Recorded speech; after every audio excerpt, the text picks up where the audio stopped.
Voy a tomar un texto referente, no es el texto de la predicación, sino el texto de donde se origina todo lo que la iglesia es hoy.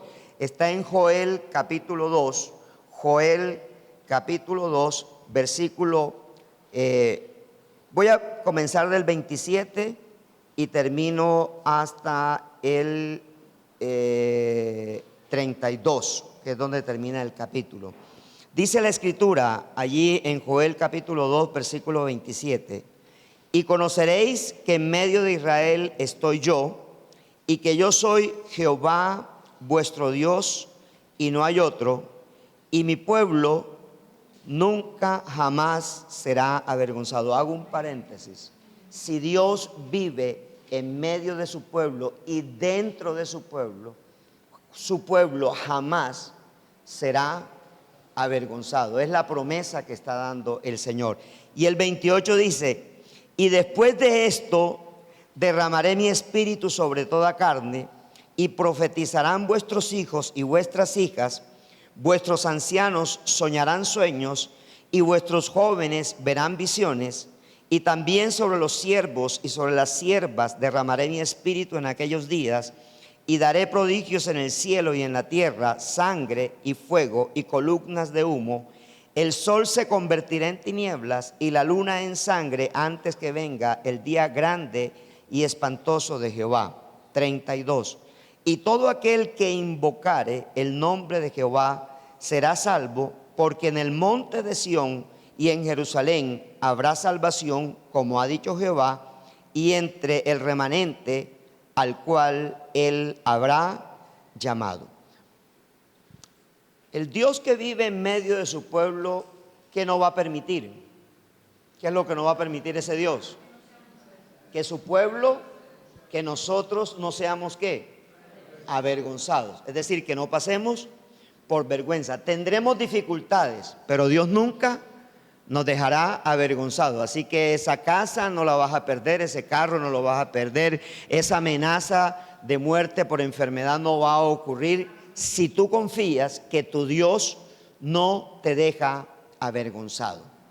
¿Cuál es el problema de la iglesia? El problema de la iglesia es una desconexión entre el Dios que vive dentro de ella. No sé si lo logra entender. O sea, hay una desconexión entre el Dios que mora dentro de mí, porque Él decidió, o sea, Dios siempre decidió, desde que hizo a Adán y Eva, Él decidió vivir en medio de su pueblo. O sea, Dios nunca se ha apartado de su pueblo. O sea, Dios, cuando usted ora, generalmente usted ora con la cabeza para arriba. ¿Por qué ora con la cabeza para arriba? Porque está buscando a Dios ¿dónde? Y está equivocado, porque Dios no está arriba. Él está en su trono, sí, pero Él está dentro de usted. De manera que usted debiera mirarse para el pecho, para el corazón. O sea, usted debiera mirar, si quiere mirar para alguna parte, tiene que mirarse para adentro. Ahora, ¿por qué? Porque ese concepto es católico. Eso no es un concepto evangélico.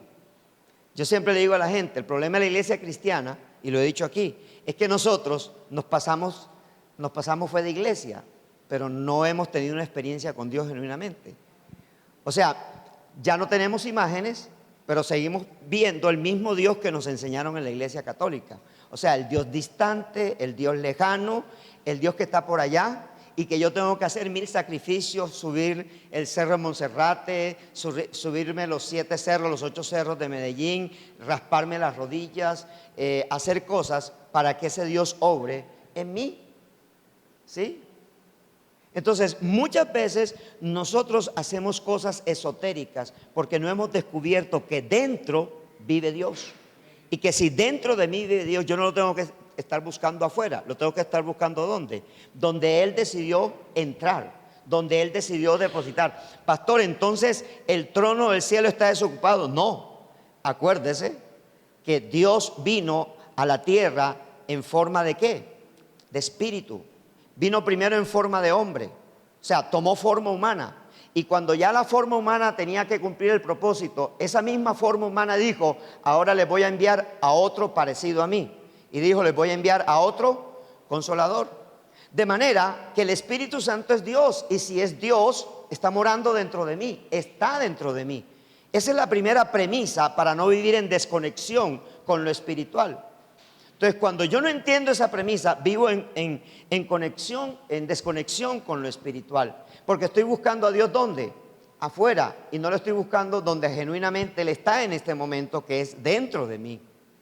Dentro de mí. Él está dentro de ti. En este momento Él está dentro de ti. En este momento Él está dentro de esta iglesia.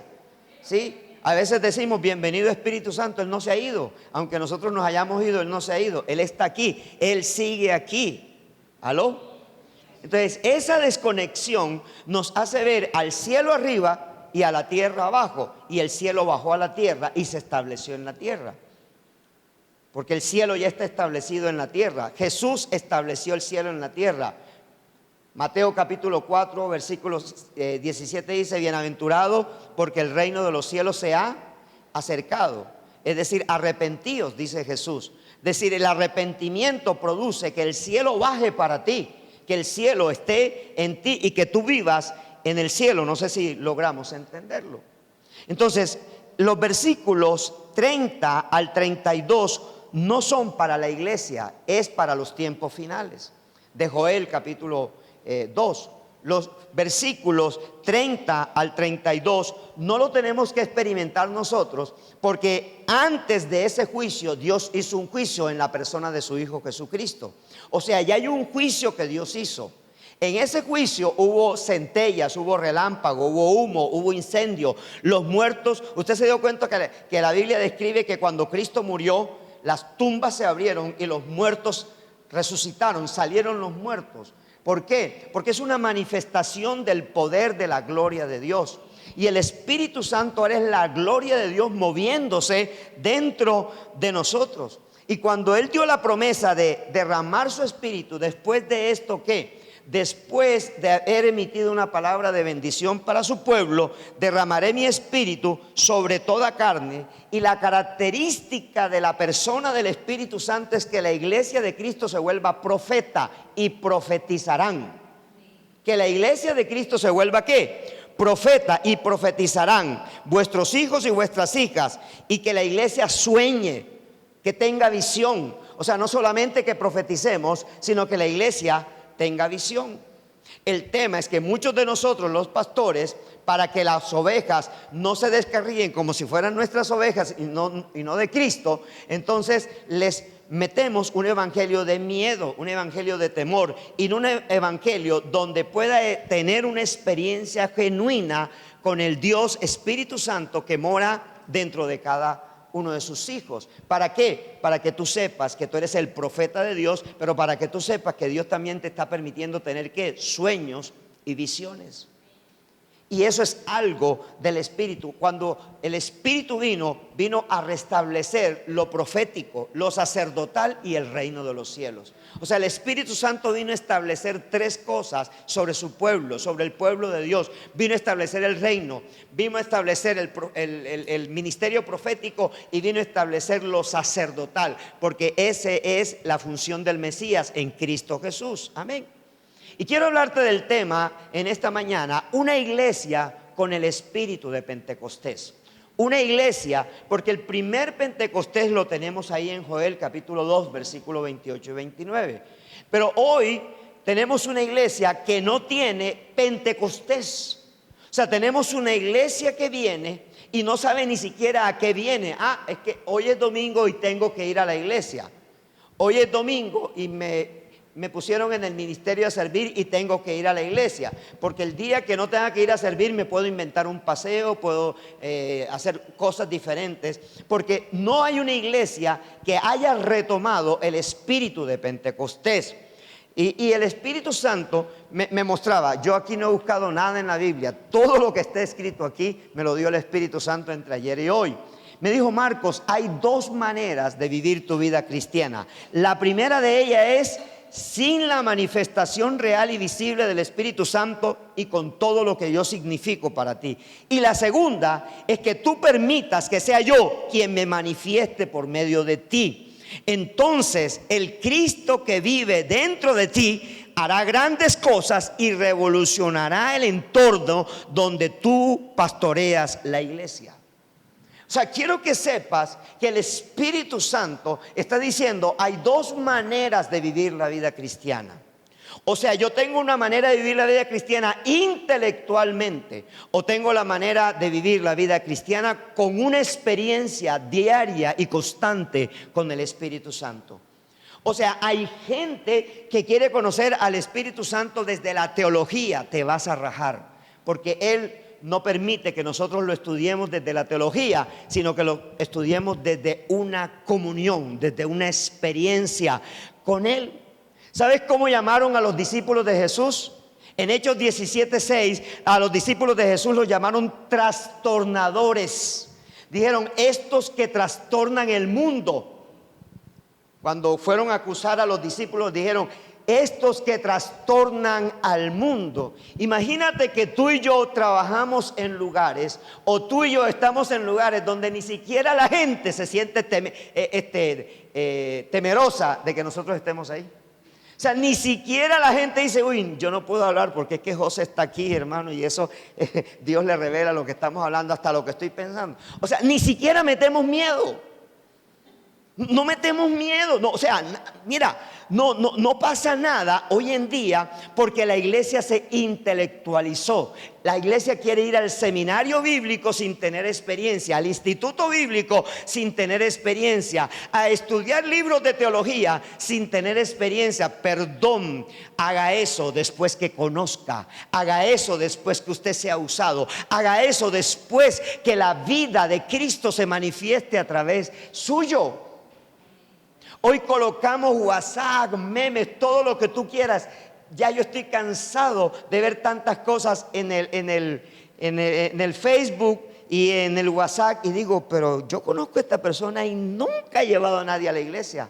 Es más, nunca le he conocido un hijo espiritual.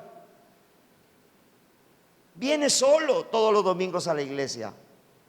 No conozco que está compartiendo de Cristo, porque nosotros intelectualizamos el evangelio y ahora lo que nos interesa es la sana doctrina y no la experiencia con el Espíritu Santo. No digo que la sana doctrina no se necesite, es requerida. Escúcheme esto, porque si no nos desviamos. Pero es más importante que la gente pueda conocer de Jesús por los milagros, por las señales, por los prodigios, por la palabra profética y porque ven en ti una persona que Dios se manifiesta a través de tu vida. Pero si eso no ocurre, perdóname, somos una iglesia intelectual, una iglesia sin experiencia, una iglesia que no entiende el poder que Jesús nos entregó al darnos la persona del Espíritu Santo. Mira, a ellos lo llamaban trastornadores, y le pregunté al Espíritu Santo por qué. Y me dice, observa, hacían que sucedieran cosas diferentes en medio donde ellos se movían. Mira, ellos no tenían estudios, ellos no tenían dinero, ellos no tenían casta sacerdotal, ellos no pasaron por escuelas rabínicas, no fueron a institutos bíblicos. El único de ellos que pasó por todo eso se llama el apóstol Pablo, y yo le cambié la historia de su vida. El encuentro conmigo lo cambió porque lo volvió un hombre intelectual a un hombre de poder. Y me decía el Espíritu Santo, este puñado de hombres y mujeres a donde iban producían un cambio, transformaban un entorno, trastornaban todos los lugares que pisaban, y las personas que los veían, y todo era por el poder del evangelio, por la persona del Espíritu Santo. Yo moraba dentro de ellos y yo provocaba milagros y yo provocaba sanidades y yo provocaba liberaciones de demonios. A ellos los llamaron del camino porque siempre estaban caminando para ver dónde trastornaban más lugares. La palabra hebreos es la palabra hebrea o aramea avirú, y avirú significa los caminantes. Y ahí es donde entendí, no es que Jesús simplemente yo soy el camino, sino yo soy el caminante que ustedes no conocieron en el Antiguo Testamento. Yo soy el camino. Cuando tú caminas, la característica del cristiano es que camina. La característica del cristiano es que siempre está caminando, buscando la tierra celestial. Y mientras camina, como leas el libro El Peregrino o veas la película, mientras camina en el camino va llevando gente, va sumando gente, no entra solo. Si tú entras solo al reino de los cielos, entonces tú no has entendido que eres una virú, que eres un caminante. Eres alguien que tienes que caminar, y para eso nos dio al Espíritu Santo. Mira, una iglesia local con el espíritu de Pentecostés se convierte en una trastornadora. Sus miembros no son uno más entre el entorno donde se encuentra el templo. Ellos, llenos del Espíritu Santo, predican el Evangelio, sanan a los enfermos, provocan liberaciones, generan un movimiento de cambio y afectan la vida de cuantos se les atraviese por su camino o a quienes alcancen con el Evangelio de su Maestro. En otras palabras, la gloria de Dios se manifiesta sobre la comunidad de creyentes, y la nube y el fuego son visibles sobre esos miembros porque hay respaldo del cielo. Hoy la nube ni el fuego están depositados sobre un lugar físico, ahora están depositados sobre nuestra vida. ¿Cuántas personas tienes contactos por mes y ninguna es afectada ni siquiera cuando lo saludas? Ni siquiera dices, uy, su mano está caliente. Pero hay gente que cuando usted la agarra y el otro dice, uy, usted me está quemando, suélteme. Porque eso se llama poder de Dios. Poder de Dios. No es el timbronazo, eso es por tanto estar pegado al computador. Esa es corriente alterna que se ha pasado a usted. Pero hoy no producimos eso. Hoy delante de nosotros, nuestra propia familia dice vulgaridades. Beben licor, fuman cigarrillo y hasta fuman marihuana y consumen otras cosas. ¿Sabe por qué? Porque dejamos o permitimos que el diablo nos echara la mentira que la iglesia era estudiar doctrina y no colocar la experiencia del Espíritu Santo por delante. O sea, una iglesia que tenga experiencia con Dios es una iglesia que trastorna, es una iglesia que cambia entorno, es una iglesia que afecta comunidades, es una iglesia que a la persona, o sea, ¿sabe cuándo usted se cansa del evangelio? Cuando nadie lo busca, ni siquiera para que ore por ella, por otra persona. Cuando usted nadie lo busca, diga, ¿será que yo soy cristiano o no? ¿O seré Crispeto? ¿O seré Cristina? Pero cuando usted nadie se le acerca, usted tiene que preocuparse, porque realmente la esencia de Cristo tiene que reflejarse en nosotros. ¿Sabe por qué la gente busca yoga, Hare Krishna, Buda, lo uno? Ahora, en este momento, Medellín está siendo invadida por los musulmanes. Tienen escuelas de danza, tienen escuelas de árabe, y entonces la gente es atraída, y ya usted muy pronto va a ver las mujeres vestidas como árabes acá, ¿sí? Tapadas la cara y con unas cosas, una ropa que el calor no creo que las deje. Van a tener que comprar vestidos con aire acondicionado también. Pero escuche esto. Cuando el cristianismo no entiende el poder que tiene, las otras religiones comienzan a tomarse la ciudad que te pertenece. Cuando nosotros como creyentes no afectamos la vida de lo que nos rodea por miedo, para que no me echen del trabajo o para que nadie me tilde de religioso, entonces ¿sabe qué va a suceder? Le estamos dejando el campo expedito al enemigo para que a través de otras doctrinas cerradas se tome lo que a nosotros nos pertenece. Porque esta ciudad, créalo usted o no, le pertenece a Cristo y la tenemos que consagrar a Cristo. Mire, si usted por año no se gana una sola persona para el Señor, reflexione su llamado, reflexione quién es usted en Cristo. Una por año. Que si te mueres después de 20 años en el evangelio, dejé 20 hijos. Cuando tú te vas de esta iglesia es porque no tienes hijos en esta casa. Nadie que tenga hijos en una casa se va, a menos que sea un padre irresponsable o una madre irresponsable. Pero para mucha gente la iglesia cristiana es simplemente un lugar donde ir, recibo, pago mi diezmo y chao. No hay más.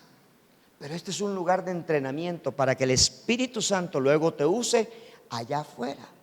Ahora, ¿cómo nos volvemos una comunidad de creyentes? Solamente son dos cosas, solamente son dos puntos. Nos volvemos una comunidad de creyentes cuando permitimos que el Espíritu Santo nos llene como lo prometió Jesús.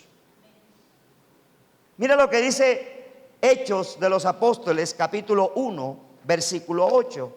Dice: pero recibiréis poder cuando haya venido sobre vosotros el Espíritu Santo, y me seréis testigos en Jerusalén, en toda Judea, en Samaria y hasta lo último de la tierra. Pero recibiréis poder, dinamita, dinamus, es decir, una iglesia que trastorna, una iglesia con el espíritu del Pentecostés es una iglesia trastornadora, es una iglesia que imparte el poder, es una iglesia que cuando ora algo pasa, es una iglesia que habla proféticamente, es una iglesia que adora proféticamente, es una iglesia que ejerce sus ministerios proféticamente, tiene sueños, tiene visiones, pero está afectando el mundo, el entorno, la ciudad, los vecinos, está afectando. Algo tiene que estar pasando cuando hay una iglesia que tiene el poder de Dios.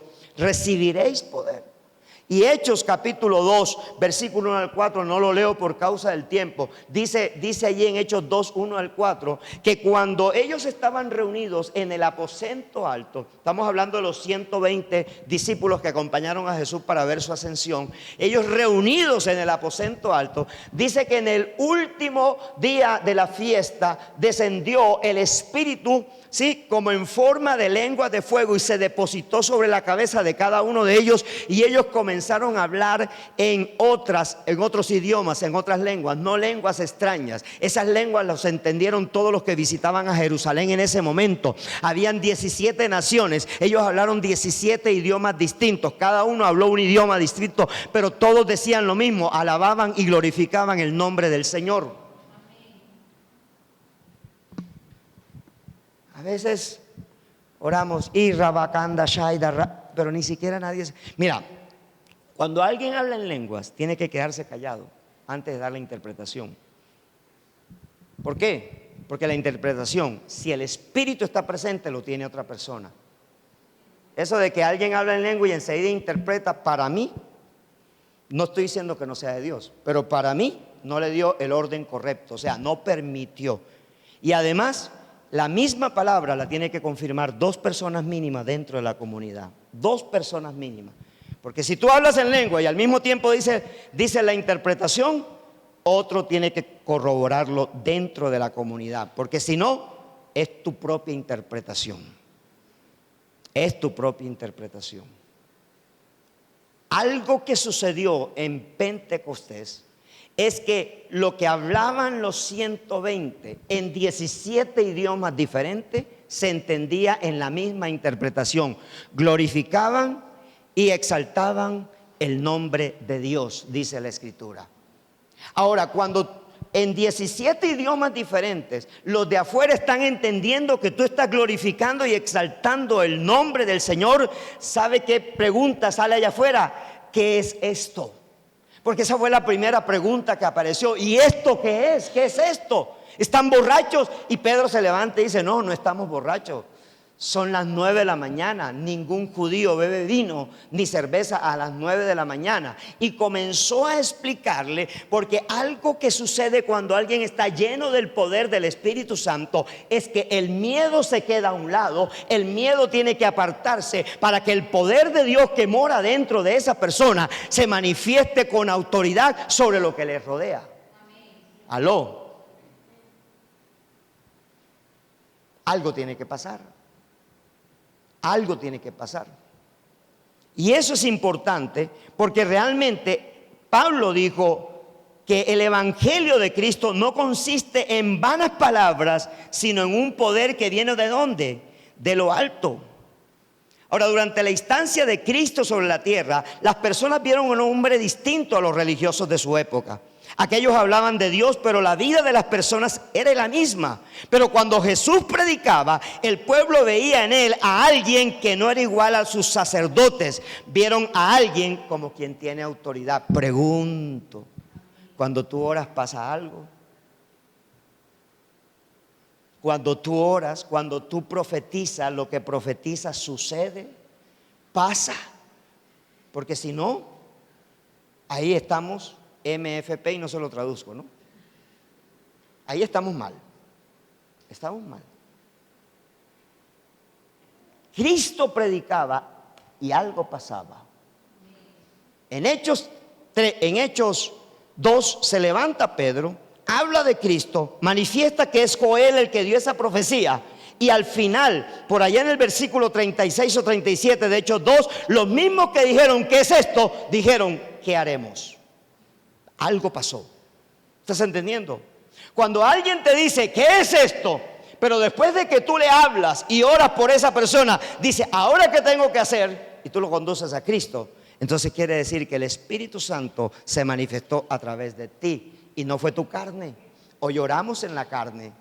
Hoy venimos a orar y no tenemos un propósito.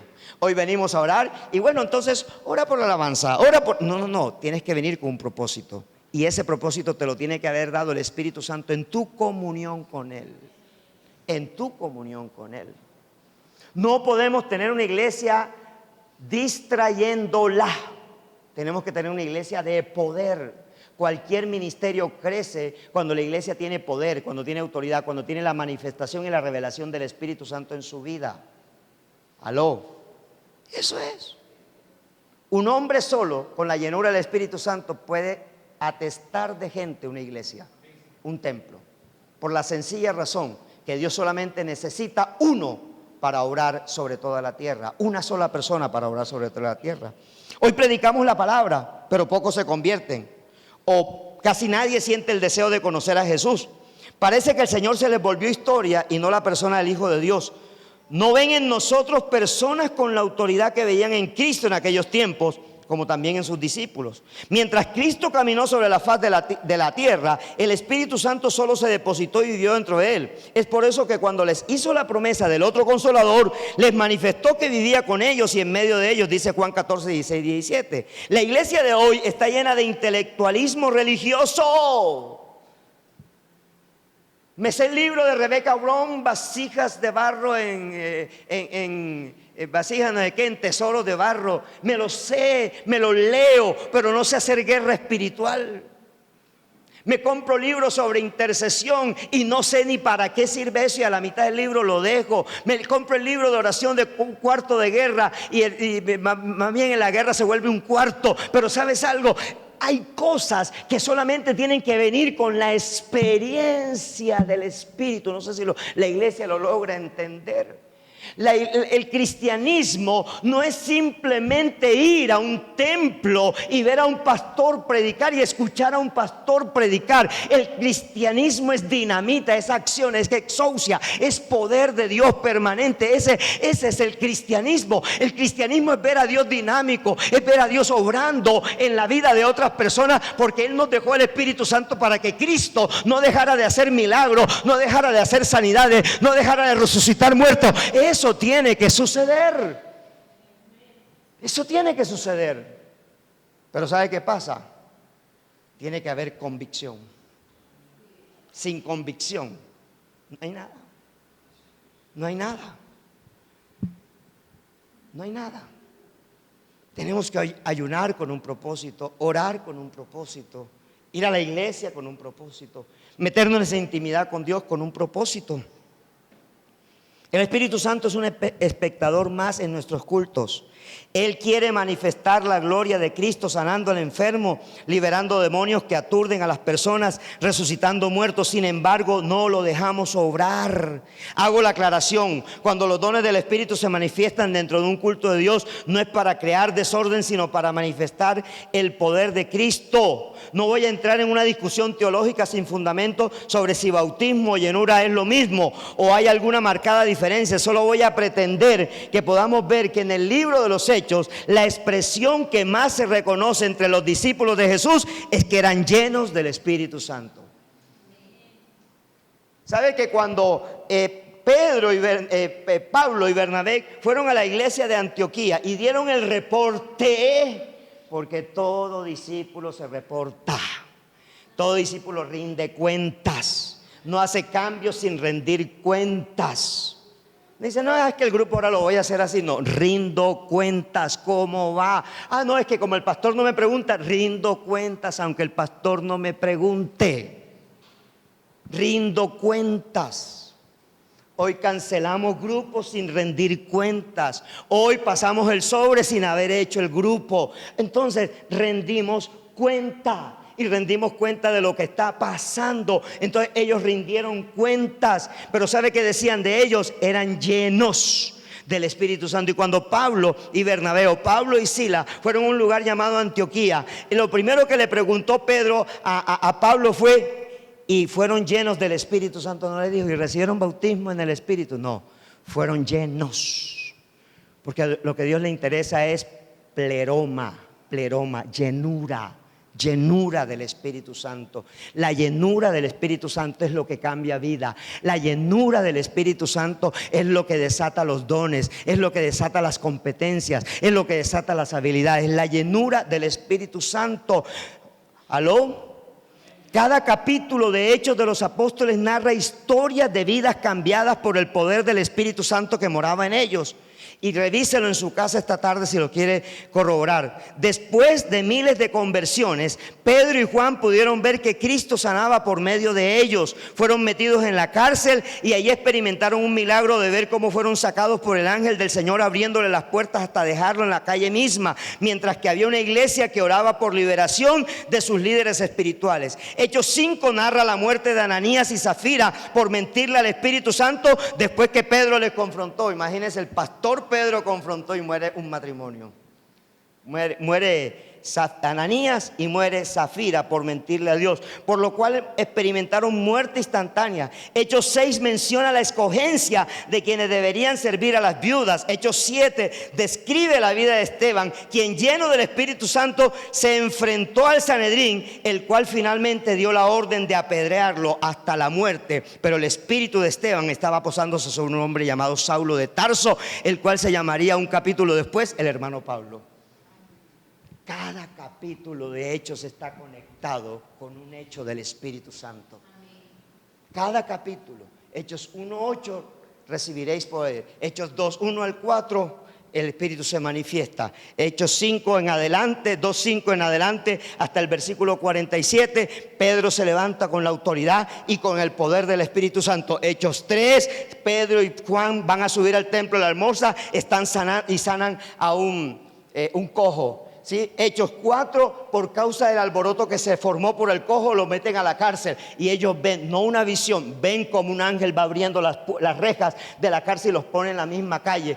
Hasta el susto que la jovencita que les iba a abrir ni siquiera les abrió porque creía que era el espíritu de Pedro. Los cristianos también somos esotéricos, ¿no? O sea, somos esotéricos, estamos viendo el espíritu por todos lados.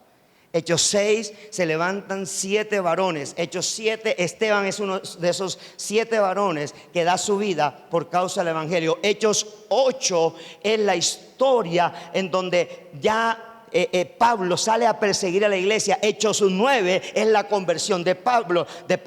Hechos 10 es la manifestación del Espíritu Santo en la casa de Cornelio. Hechos 11 es el informe que le está dando Pedro al grupo, diciéndole: ¿quién soy yo para no bautizar a los que ya recibieron al Espíritu Santo? No habían ido al curso de discipulado 1 ni de discipulado 2 y fueron llenos del Espíritu Santo. Quiero que lo entienda. Hechos 12 es Pablo dándole un informe de cuentas a los discípulos de Jesús, a los 12. Hechos 13 están encomendando a Pablo por el Espíritu Santo a que vayan a predicar el Evangelio a Asia Menor. Hechos 14, Hechos 15, Hechos 16, Hechos 17 y Hechos 18 es Pablo y Bernabé llevando el Evangelio por el poder del Espíritu Santo a toda Asia Menor. Hechos 19 es la manifestación del Espíritu Santo sacando, corriendo a 2 hijos de un tal Exeba que creían que el poder era simplemente una brujería. Hechos 19, la gente por el poder del Espíritu Santo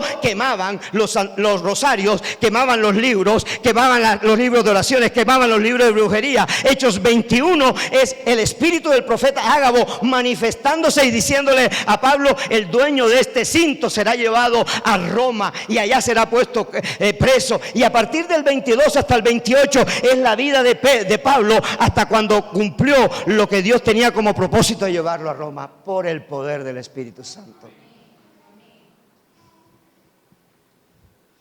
Tienes que conectar cuando lees. No puedes leer en desconexión. Pastor, pero eso era para aquellos días. No. Eso nos lo enseñan así en los institutos bíblicos. En los institutos bíblicos nos enseñan la doctrina del Espíritu Santo, pero salimos de ahí sin echar un solo demonio. Muchos salen de un seminario, de un instituto bíblico y no saben abrir una obra. No saben. Están buscando empleo con pastores que ya tienen obras. Muchos dicen, pastor, yo tengo llamado. Sí. ¿Qué tengo que hacer? Abre una obra. Dile al Espíritu Santo, bendito Espíritu, ¿dónde pongo este fuego tuyo en esta ciudad?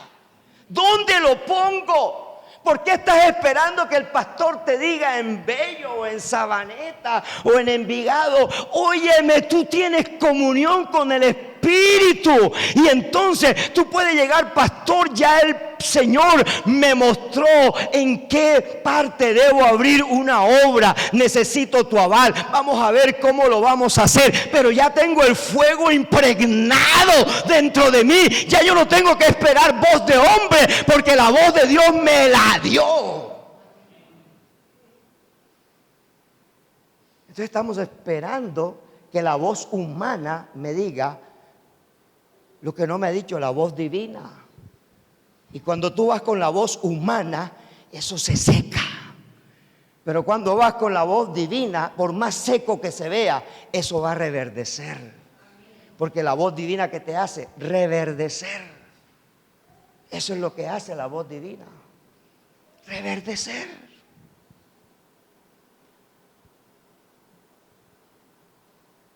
Un testimonio que daba Jesús.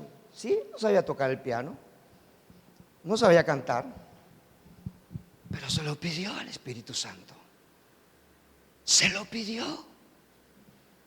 Y hay gente que prefiere bajarse de la alabanza que pagar el precio de estar en comunión con el Espíritu Santo. O hay gente que prefiere dejar de servir con los niños que pagar el precio de pedirle el don al Espíritu Santo. ¿Estás entendiendo? ¿O no lo estás entendiendo? Y no importa si no lo entiendes. Es un problema con el Espíritu Santo, no conmigo.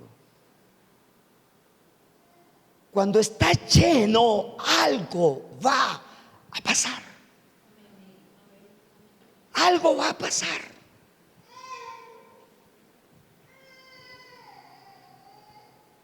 La primera vez yo dije, Señor, quiero predicar como John Mejía Bencardino. Y así comencé predicando. Después dije, Señor, me gustaría predicar como Guillermo Maldonado. Hasta que un día me dijo, yo quiero que prediques como Marcos Manrique. Pero tomé un referente primero. Lo que quiero que entiendas es que tomé un referente. Tú no tienes voz. Hey, ¿cuál es la voz que tú le vas a pedir que quieres imitar? Comienza imitando esa voz. Comienza imitándola. Escucha a esa persona, habla con esa persona, hazte seguidor de esa persona. Cada vez que te llegue en YouTube un video de esa persona, escúchalo 20, 30, 40 veces. Yo hay predicaciones que me escuchaba hasta 40 veces. Yo llegué a predicar hasta como Gigi Ávila, llegué hasta tener los dichos de Gigi Ávila, y llegué a hablar hasta como Gigi Ávila, hasta que el Espíritu Santo me dijo, no, yo creo que hables como Marcos Manrique. Ya está buena las copias, las imitaciones. Ahora quiero que seas tú, pero por algo hay que comenzar, lo que quiero que entiendas. O sea, hay algo por donde tú tienes que comenzar. Señor, entonces, ¿cómo me gana un alma? Él te lo va a explicar cómo te ganas un alma. Porque hay iglesias que se abren, entonces me llevo la alabanza para el otro lado. Entonces abro el servicio allá y lo vamos a apoyar con la alabanza. Y lo vamos a apoyar con 4 almas, con 5 almas. No, dile Espíritu Santo, dime cómo me gano este lugar. Ponte en ayuno, métete 21 días de ayuno, métete 7 días de ayuno, métete 3 días de ayuno, pídele dirección, porque el Espíritu Santo, si te dio ministerio, te dio llamado. No tienes que pensar en nada más.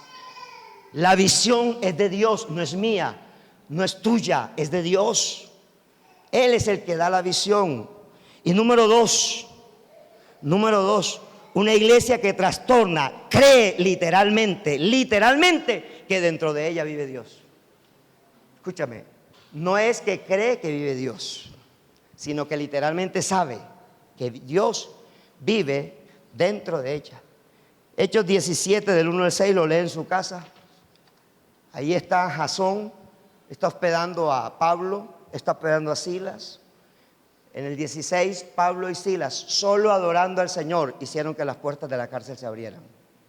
La adoración abre puertas de cárcel, rompe barreras. Y carcelero se convirtió.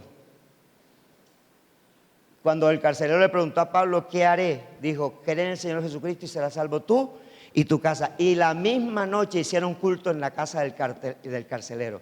Y cuando terminaron de convertirse la familia, Pablo le dijo al carcelero, me hace el favor, me lleva a la cárcel. ¿Y cómo así? Si ya el Espíritu Santo se sacó, no, me lleva a la cárcel porque yo tengo un propósito en la cárcel.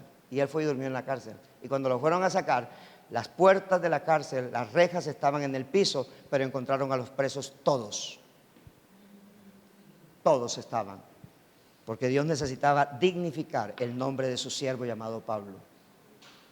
Y hacerle entender que era ciudadano romano. Yo quiero que tú sepas, debes leer la Biblia para encontrar la revelación de tu ministerio. Debes leer la Biblia para encontrar la revelación de tu llamado. Debes leerla. Ay, pastor, muchos tienen ministerio, pero están sentados. Están esperando es que yo dé el aval. Qué bueno es que vengas con el fruto para que el fruto te avale. No el pastor. El pastor te puede llenar de bala, pero no te va a avalar. No el pastor. Todo el que tiene llamado tiene fruto. Nadie que tenga llamado se seca porque tiene llamado. ¿Estás entendiendo? A lo que Dios te llamó, produce fruto, produce fruto. Pastor, me puse en las calles, hice teatro en las calles y mire, aquí hay 25 almas ganadas bajo eso. Eso produce fruto. Y eso automáticamente me da a entender que tengo a alguien que ha entendido lo que es el poder del Espíritu Santo dentro de esa persona.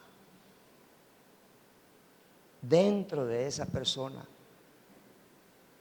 Porque todo lo que necesita Dios es que tú creas que Él vive dentro de ti. No hay otra cosa, iglesia. No hay otra cosa. Mira, Dios, termino con esto. Dios,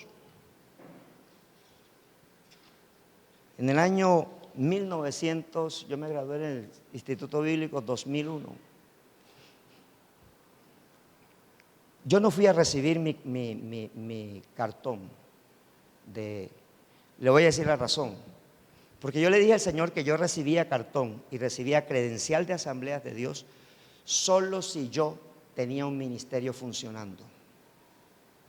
¿Y sabe dónde recibí yo por primera vez mi credencial de Asambleas de Dios? En esta ciudad.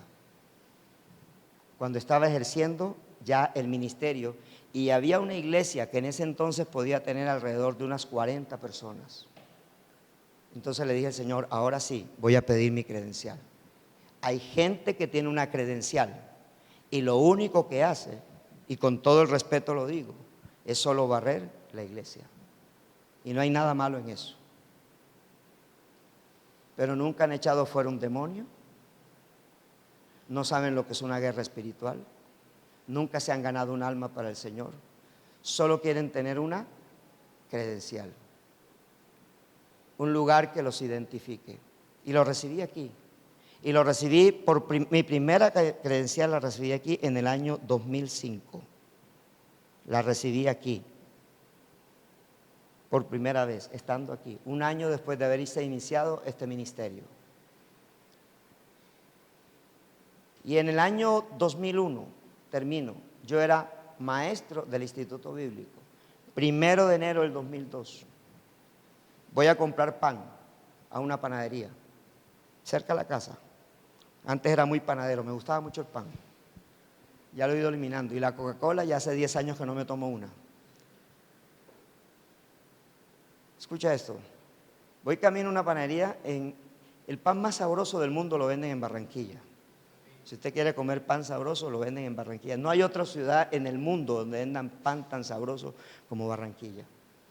Y fui a comprar a una panadería. Siempre compraba pan, cantidad. 1 de enero. Y voy llegando a la esquina y veo que el cielo toma un color diferente. Era una tarde muy aclarada, pero se oscureció. Y se formaron nubes, y las nubes se formaron como en forma de ángeles. O sea, de esa imagen pues que tiene uno de ángeles, ¿no? Porque uno no sabe si los ángeles son así. Pero de esa imagen que uno tiene de ángeles.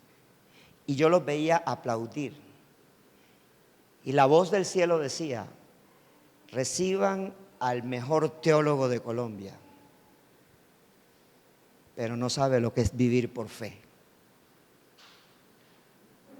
Reciban al mejor teólogo de Colombia, me decía la voz que yo escuchaba.